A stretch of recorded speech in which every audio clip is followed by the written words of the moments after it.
Front feet on donut with holder. The goal of this exercise is for the dog to put both front feet on a donut, stabilized by a donut holder, thereby shifting weight to the rear limbs and engaging the core muscles. You can indicate the donut by either pointing to it or waiting for the dog to step on it. Reward when the dog has both front feet on the donut. The dog should maintain a symmetrical stand with front feet under the shoulders and stifles under the hips. There should be an equal weight distribution from left to right, both in the front limbs. The dog should have a neutral back and neutral muzzle. Keep in mind that the donut is a more advanced piece of equipment. It requires more muscle control and balance and may tend to shift. Sit on donut with holder. Ask the dog to place its front feet on the donut, and when it does so, ask the dog to sit on the donut. The dog should sit squarely and balanced with all 4 feet on the donut. The dog should not be rolled back into its pelvis. Hips should be square and symmetrical, with the dog's head, shoulders, stifles, and toes all pointing forward. Back and muzzle should be in neutral positions. Keep in mind that the donut is a more advanced piece of equipment. It requires more muscle control and balance and may tend to shift. Front feet up on donut with holder. Pivot around with hind feet. The goal of this exercise is to improve hind end awareness, strengthen the core and abductor-adductor muscles of the pelvic limbs, and aid in the development of the small stabilizer muscles when turning. Position the dog with the front feet on FitPaws Donut and move into the dog so that it takes lateral steps away from you.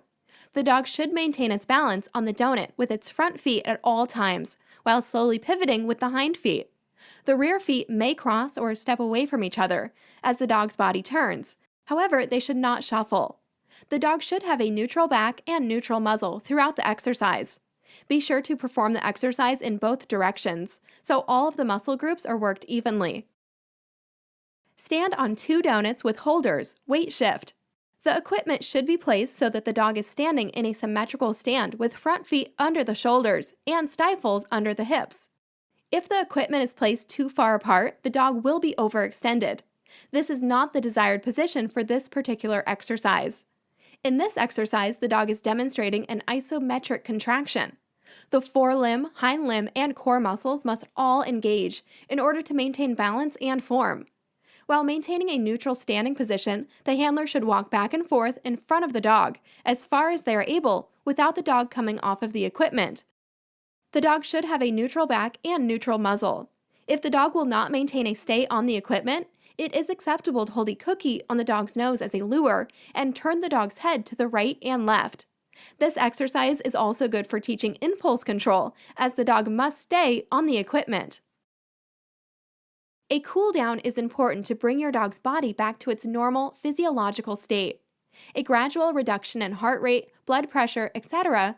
lowers the probability of post-exercise disturbances in cardiac rhythm.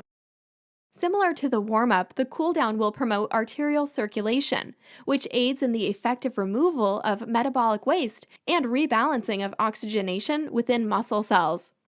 To cool down your dog after your workout, it is recommended to go for a 5 to 10 minute loose leash walk.